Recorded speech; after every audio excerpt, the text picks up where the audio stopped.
నమస్తే, welcome to hit TV. నేను శ్వేత. ఈరోజు మనతో పాటు యాజ్ యూజువల్ మగజాతి ఆణిముత్యం శేఖర్ భాషా గారు ఉన్నారు. హాయ్ శేఖర్ భాషా గారు. హాయ్ ఎలా ఉన్నారు?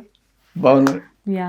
సో రీసెంట్గా ఇంకొక విషయం కూడా జరిగింది. మన మంచు లక్ష్మి గారు చాలా ఓపెన్గా మాట్లాడడం జరిగింది. అంటే ఒకానొక ఇంటర్వ్యూలో. సో దాని ఇంపాక్ట్ కూడా చాలామంది మీద పడింది. దాని గురించి కూడా చాలా కామెంట్స్ వస్తున్నాయి, చాలా ట్రోల్స్ జరుగుతున్నాయి. మీ దాకా వచ్చిందా? యా, అది చూసాను నేను. ఆవిడ ఏమంటారంటే, హౌ డేర్ యూ శివాజీ, ఆడవాళ్ళు డ్రెస్సులు ఎలా వేసుకోవాలో నువ్వెలా చెప్తావు, హౌ డేర్ యూ అనేసి ఒక్క 2 నిమిషాలు దాటగానే అదే ఇంటర్వ్యూలో, ఈ మధ్య నేను పల్లెటూరులోకి వెళ్తాను కదా, అక్కడ చూస్తే ఊళ్ళల్లో ఆడవాళ్ళు నైటీలు వేసుకొని తిరుగుతున్నారు. మగాళ్ళు నైటీలు వేసుకొని తిరుగుతున్నారు, ఆడవాళ్ళు నైటీలు వేసుకొని.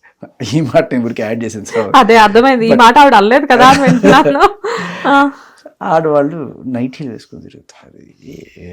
ఎబ్బే అనగానే ఆవిడే అబ్బా అబ్బా ఎంత క్యూట్గా అన్నారండి, అబ్బా ఇంకోసారి అనండి మళ్ళీ ఎబ్బే. సో అవతల వాళ్ళని వెక్కిరిస్తూ వాళ్ళని కించపరుస్తూ, సరే వాళ్ళు నైటీ వేసుకున్నారు, నైటీ అనేది నీ దృష్టిలో ఒక చులకన డ్రెస్సు అని అర్థమే. నీకు ఒక ఒపీనియన్ ఉండొచ్చు, మరి శివాజీ గారికి ఒక ఒపీనియన్ ఉండకూడదా? ఉండొచ్చుగా. అదే అన్నాను, how dare you say what I should wear. నేనేం వేసుకోవాలో నువ్వెలా చెప్తావు అన్నప్పుడు, వాళ్ళు ఏం వేసుకోవాలో నువ్వెలా చెప్తావు? ఆ పల్లెటూర్లలో అమ్మాయిలు వచ్చి అడగలేరు కదా. ఈ చిన్న లాజిక్ ఎలా మిస్ అయ్యారండి మీరు? అంటే అడగలేరా అని కాదు, ఇప్పుడు అట్ ద సేమ్ టైం వీళ్ళెవరు కూడా పల్లెటూరులో ఉండేవాళ్ళు, నైటీలు వేసుకునే వాళ్ళు ఎవ్వరు కూడా ఏదో జనాలకి తమ అందచందాలు చూపించేసుకుందాం అని ఆరాటంతోనో కాదు. అదొక కంఫర్ట్, అంతకుమించి ఇంకేం కాదు. మా అమ్మ వేసుకుంటుంది, మా భార్య వేసుకుంటుంది, అందరూ వేసుకుంటారు అంతే. అది వేసుకున్నంత మాత్రాన వాళ్ళు ఎబ్బే అనేంత దారుణంగా ఏమి ఉండరు. వాళ్ళు చేసే పనుల్లో సడన్గా పరిగెత్తాల్సింది. వీడిలాగా ఒక 10 మంది పని వాళ్ళు ఉండరు కదా ప్రతి ఒక్కరికి. సో వాళ్ళు ఆ పనుల్లో ఏదో చేసుకొని, కానీ అంత ఉన్నా కూడా వాళ్ళు ఒక గుడికి వెళ్ళాలన్నా, మరి ఈవిడికి ఉన్నట్టుగానే నాకు గుడికి ఎలా వెళ్ళాలో తెలుసు, పబ్కి వెళ్ళాలో తెలుసు, దేనికి వెళ్ళాలో తెలుసు అన్నట్టే వాళ్ళకి కూడా ఉంటుంది. ఏ ఆడవాళ్ళు గుడికి నైటీలు వేసుకుని రారు, వాళ్ళకి తెలుసు ఎక్కడ ఎలా ఉండాలి. మరి నువ్వు వాళ్ళకి నీతులు చెప్పడానికి వచ్చినప్పుడు నువ్వు వేరే వాళ్ళని నువ్వు నీతులు ఎందుకు చెప్తావు? అడిగే హక్కు ఎక్కడుంది? మీరు నైటీలు వేసుకుంటే ఎబ్బే అనే ఆడాసిటీ మీకు ఉన్నప్పుడు ఇంకొకళ్ళని హౌ డేర్ యూ అని ఎలా అనగలరు? ఇక్కడ అదితో మళ్ళీ సినిమా డైలాగ్ చెప్తున్నాను, కలే చేసిన కామెడీ చేస్తే నేను చేయాలి రోయ్, ఇంకో వాళ్ళని చేస్తే నేను ఒప్పుకోను అన్నట్టుగా ఉంది. అక్కడితో కూడా పోన్లేండి వదిలేద్దాం. కొంచెం మగాళ్ళని చాలా చులకన చేసి, అసలు వాళ్ళ గురించి ఎంత తక్కువ మాట్లాడితే అంత బెటర్ అండి. వాళ్ళు ఎంత దరిద్రంగా ఉంటారంటే మగాళ్ళు, ఇప్పుడు ముగ్గురిని చూపిస్తారు మీకు, గడ్డాలు మేసాలు వేసుకొని కంపు కొట్టుకుంటూ అబ్బే అని చెప్పి వాళ్ళ గురించి మాట్లాడతారు. ఇప్పుడు శివాజీ గారు అన్నదానికి స్పందిస్తూ ఇవిడు మాట్లాడుతున్నారు. ఒకవేళ శివాజీ గారు అన్నారంటే మీరు శివాజీ గారిని తిట్టండి, మగ జాతిని మొత్తం తిడితే ఎట్లా? అంతేగా. ఆయన ఏమి మా మగాళ్ళందరూ ఎన్నుకున్న నాయకుడేం కాదు. సో ఇక్కడ ఏంటంటే ఒక మెచ్యూరిటీ మ్యాటర్స్. ఆయన కూడా ఒక ఆణిముత్యం. ఆయన పని ఆయన చూసుకుంటున్నాడు, నేను న్యూజిలాండిస్ట్గా నా పని నేను చేసుకుంటున్నాను. నేను అనేది అదే. ఇప్పుడు ఆయన అంటే ఆయన మీద కోపం చూపించండి, ఇంకా మగాళ్ళందరూ కూడా ఎబ్బే కంపు కొట్టుకుంటూ అట్లాగా ఇక్కడ చూపిస్తా మీకు ముగ్గురు మగాళ్ళు, మీరు ఎవరిని పిలవండి ముగ్గురిని, అదే కంపు కొట్టుకుంటూ తిరుగుతారు. అంటే దాని అర్థం ఏంటి అంటే, మరి మగాళ్ళు అంటే ఇప్పుడు మోహన్ బాబు గారు కూడా మగాళ్ళే కదా, వాళ్ళ ఇంట్లోనే 4 ఉన్నారు, అందరూ మగాళ్ళే కదా. You can generalise something. అంటే ఇది ఒక చులకన భావం మగాళ్ళ మీద. ఎంత చులకన అంటే కంపు కొట్టుకుంటూ, చెమట కంపు వస్తుంది. ఎందుకు వస్తుంది? కష్టపడి పని చేస్తే వస్తుంది. ఇప్పుడు నువ్వు తినే తిండి రైతు పండిస్తే తినగలుగుతాం, ఆ రైతు చెమటే కదా ఇది. మరి తినడానికి పనికి వస్తున్న తిండి ఆ చెమట కంపులో నుంచే కదా వచ్చింది. అంతే. నువ్వు కూర్చునే కుర్చీ, నువ్వు బిల్డింగ్ కూడా ఒక కూలీ మోస్తే ఆ చెమట వల్ల వచ్చింది. ఆడాళ్ళైనా మగాళ్ళైనా ఇప్పుడు కూలీలు మీలాగా సెంట్లు కొట్టుకోలేరు కదా, అంతంతా చెమట కంపు అబ్బే అని చెప్పి చులకనగా ఆడవాళ్ళు గ్రామీణ ప్రాంతాల ప్రజల్ని చాలా చులకనగా, అందరికీ డబ్బు ఉన్నవాళ్ళు కదా. ఇప్పుడు అంటే ఒక డిస్టింగ్విషన్ తీసుకొస్తున్నారు. దట్ ఈస్, మరి దాన్ని ఎవరు గమనించలేదేమో. మరి అది కనుక గ్రామీణ ప్రజలు లేకపోతే మహిళలు చూస్తే ఖచ్చితంగా హర్ట్ అవుతారు. ఇప్పుడు వీళ్ళ మనోభావాలు ఎలా అయితే దెబ్బతిన్నాయో శివాజీ గారు దానికి, మరి గ్రామీణ ప్రజల మనోభావాలు కూడా దెబ్బతింటాయి కదా, అంతేగా, మగాళ్ళ మనోభావాలు కూడా దెబ్బతింటాయి కదా. మరి మనోభావాలు దెబ్బతింటే కొంతమంది అయితే గట్టిగా వస్తారు కదా. సార్ ఇక్కడ మనోభావాలు దెబ్బతింటడం అనేది నిజమే, అది మగవాళ్ళకి ఈ నేను చెప్తా. ఇప్పుడు నేనేమన్నా పోయి మనోభావాలు దెబ్బతిన్నాయని చెప్పి పోయి కూర్చొని కార్డులు పెట్టుకొని, లేకపోతే మా బతుకు పురుషుల కమిషన్ ఏం లేదుగా చెప్పుకోవడానికి కూడా, ఉన్నా కూడా ఎవడు పోతాడమ్మా. ఢిల్లీ వరకు వెళ్ళి పోరాడొచ్చారుగా, అది వేరు.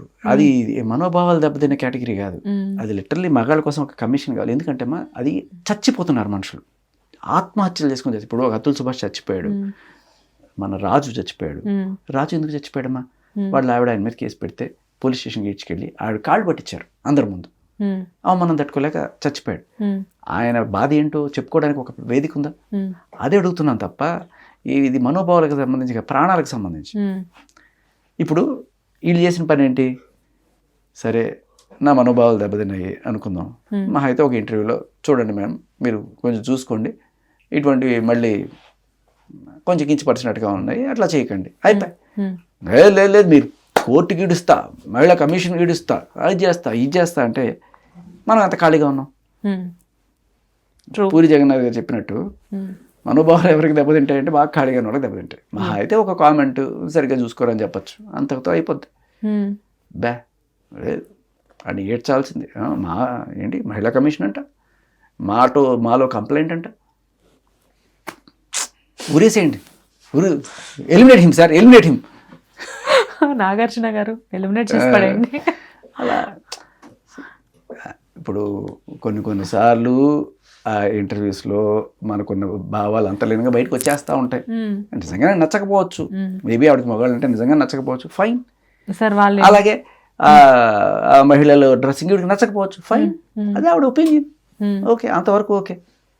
మరి అదే ఒపీనియన్ వాళ్ళకి వేరే వాళ్ళకి కూడా ఉంటుంది కదా, వేరే వాళ్ళు చెప్తే ఎందుకు రోడ్డుకి ఇడుస్తున్నారు అంటారు. సార్ ఇంట్లో మన అందరు అమ్మలు మొదటి నుంచి నైట్ అయ్యేసరికి వేసుకునేది నైటీసే, మనకు నైటీలు కొత్తగా ఏం చూడట్లేదు. యాజ్ ఏ విమెన్ నేను కూడా చెప్తున్నాను, ఆఫీస్లో ఉన్నప్పుడు ఇలా, ఇంటికి వెళ్ళిన తర్వాత బాత్ చేసి ఎక్కడ తీసి పడేసి నైటీలో వేసుకుంటే మాకు అదేంటో అదొక కంఫర్టబుల్, ప్లస్ ఇంట్లో పని చేసుకోవాలి కదా సార్, మాకేం 10 మంది సర్వెంట్స్ ఉంటారు కదా.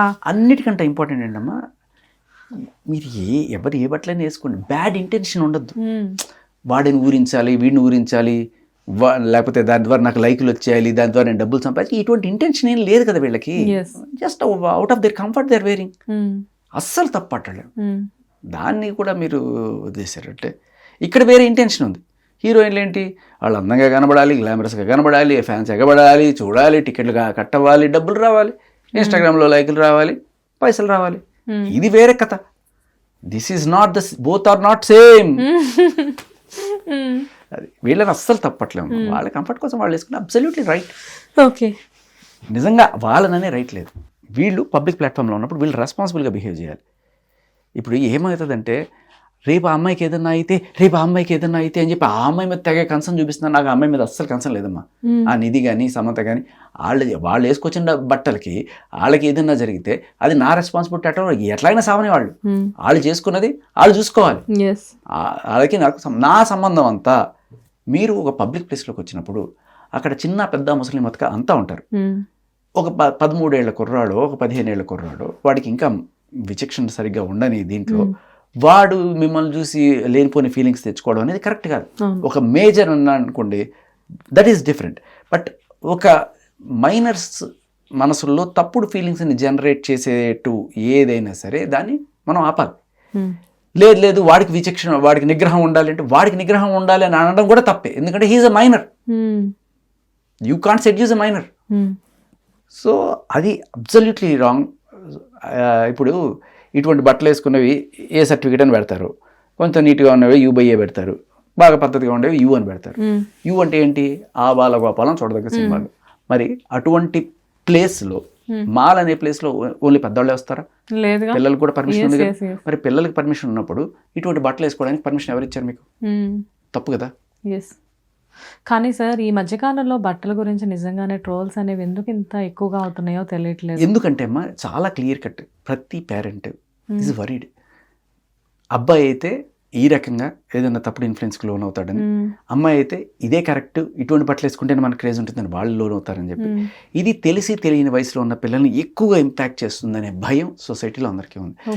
అండ్ నేను అడిగేది కూడా అదే, ఇప్పుడు పబ్కి అందరు పెద్దవాళ్ళే వస్తారు, మీరు ఏ బట్టలైనా వేసుకెళ్ళండి, that is none of my business. But మీరు ఒక పబ్లిక్ ప్లేస్లోకి వచ్చినప్పుడు, ఒక సినిమా థియేటర్కి వచ్చినప్పుడు, ఒక గుడికి వచ్చినప్పుడు, లేకపోతే రోడ్డు మీద తిరిగేటప్పుడు, ఒక మాల్కి వచ్చినప్పుడు, దిస్ కంట్రీ నాకు ఫస్ట్ ప్రియారిటీ, నా నెక్స్ట్ జనరేషన్ పిల్లలే ఫస్ట్ ప్రియారిటీ మనకి. ఎస్పెషల్లీ భావి భారత పౌరులు ఎవరైతే వెళ్తున్నారో వాళ్ళకి మనం తప్పుడు ఎగ్జాంపుల్ సెట్ చేయొద్దు.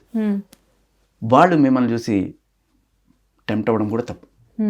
చిన్నపిల్లలు వాళ్ళు అయ్యారంటే అది మీ తప్పే. లేదు నా స్వాతంత్రం అనడానికి లేదు ఇక్కడ. ఈజ్ అ మైనర్, నీది రెస్పాన్సిబిలిటీ వస్తుంది ఇక్కడ మైనర్ దగ్గర, నీకు రైట్ రాదు. సో వాళ్ళు అలా అయ్యారంటే ఖచ్చితంగా అవును, ఒక 10 మంది మైనర్లు సార్ నేను చూసి ఇట్లా అవుతున్నాను సార్ ఆమెను చూసి అన్నారనుకోండి, you have to get out. తప్పది. మైనర్స్ అంతెందుకమ్మా, ఆవిడే చెప్పింది కదా, మా అబ్బాయే నన్ను చూసి ఇబ్బందిగా ఫీల్ అవుతున్నాడని. ఇబ్బంది చెప్పారు, టెంప్టే అవ్వక్కర్లే, ఇబ్బందిగా కూడా ఫీల్ అవ్వచ్చు, అసహ్యంగా ఫీల్ అవ్వచ్చు, whatever. You cannot do this before minors. నాకు అదే పాయింట్. మీరు ఒక పని చేయండి, సొసైటీలో అసలు మైనర్స్ ఎక్కడ తిరగకూడదు, మైనర్స్ పర్టికులర్ ప్లేసెస్లో గుళ్ళల్లోనూ బళ్ళల్లోనూ మాత్రమే ఉండాలి అని చెప్పి రూల్ పెట్టుకొని వీళ్ళని బయటకు వదిలేద్దామా. లేదు, మైనర్స్ ఎక్కడైనా ఉండొచ్చు, మాల్స్కి వెళ్ళొచ్చు, ఎగ్జిబిషన్స్కి వెళ్ళొచ్చు, ఆడుకోవచ్చు, this is their playground, ప్రపంచం అనేది వాళ్ళ కోసమే, వాళ్ళ తర్వాతే మనం అనుకుంటే వాళ్ళకి తగ్గట్టుగా రూల్స్ బెండ్ చేయండి. హిట్ టీవీ యాప్, ఇందులో short news, live news, entertainment shows, movies, digital magazines తో పాటు మీ జిల్లా వార్తలను కూడా ఫ్రీగా చూడొచ్చు.